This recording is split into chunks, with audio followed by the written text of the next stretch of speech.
All right, what is good, everybody? Good morning. We are starting our morning off with some homemade biscuits and gravy. So shout out to the homie Matt. It's like a heart attack waiting to happen right now. Not gonna lie, guys, this is amazing. And you guys know I don't really eat pork that much. I'm gonna give it a 9 out of 10. Just because it's a little salty.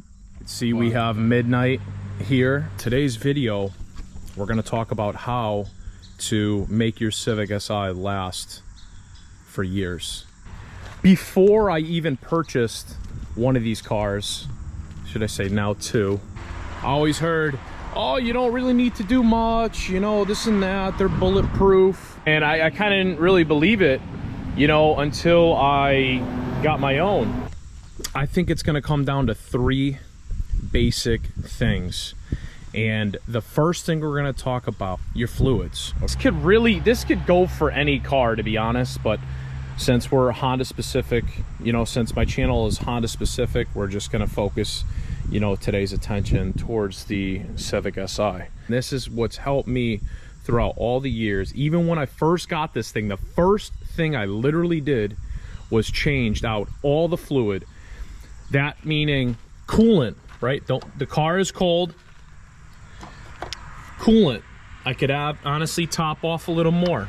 I come over here, let's check our brake fluid for the clutch CMC. We have fluid in there, the level is perfect, we're okay. Brake master cylinder, we have fluid in there all the way to the max. I know because I just did a brake bleed on this whole car the other day, so I did top that off, that's good. And the most important of all, guys, is our engine oil. Pulling the dipstick out, it is hard to see, but we are right in between both of the dots. That's where I prefer to keep it. You want to check your fluids every time. I check my fluids before I drive this car every single time. It's like a little pre-trip, right?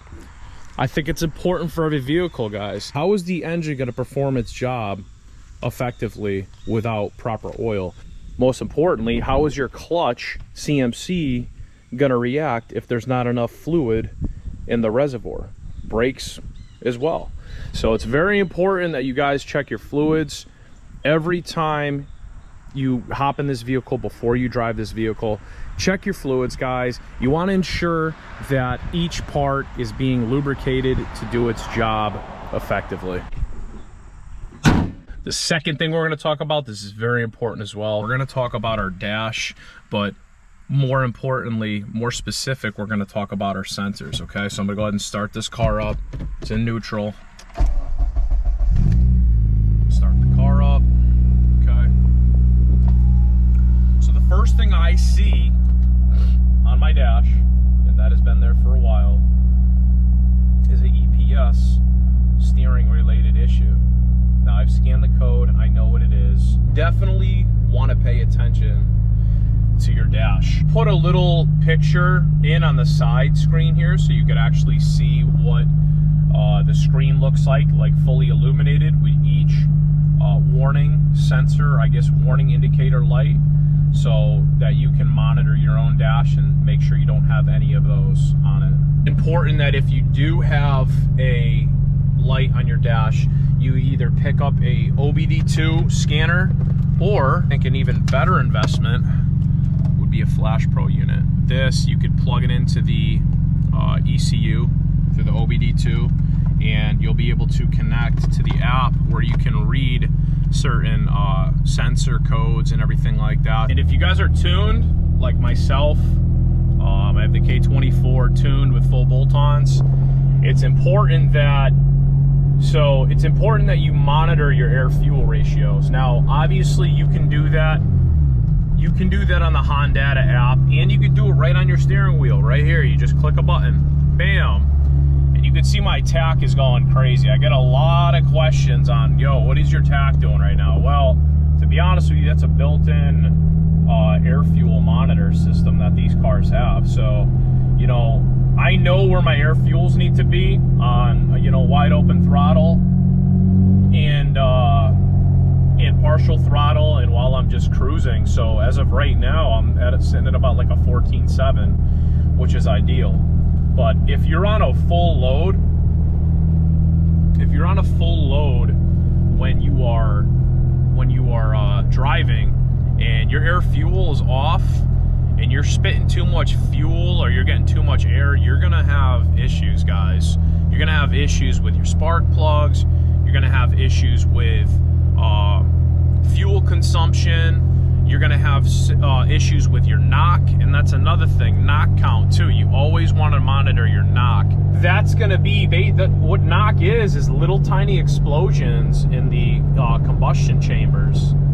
And that just causes wear over time. When you have the Hondata app out, that's what it actually looks like right there, the air fuels and everything. So I always keep it basically monitoring my air fuel and stuff, especially when I'm doing pulls. Talking about pulls, that gets us into our next thing. And what that is, the third thing, and I'm sure there's more. You want to get this thing, you want to get your car up to operating temp, guys. And I'm not just saying just sit there and let the car idle till it's warm up to operating temp. No, what I'm saying is I let my car usually warm up for like 30 seconds, then I hop in and drive. But I wait until it's at full operating temp, whereas my bar, the cold and the hot, is in the medium there. I do that before, I let it get up to operating temp before I attempt to put any type of load on the engine.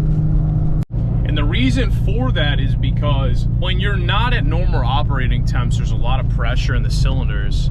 And if you put a load on it too fast, there's like an inconsistency in temperatures. And I believe that fluctuation in between temperatures can actually be horrible for your head gasket. You ever see those people in the morning, like they get in their car and you just see the thing smoking down the highway, like the exhaust fumes still coming out of it because it's still trying to warm up. Like allowing the car just to get up to temp, you allow the oil to effectively circulate throughout the engine to provide the proper lubrication, all the parts and components. So you don't just want to hop in and floor your car, because you don't have everything's not lubricated yet. Like it takes time for the oil to get from the bottom to the top.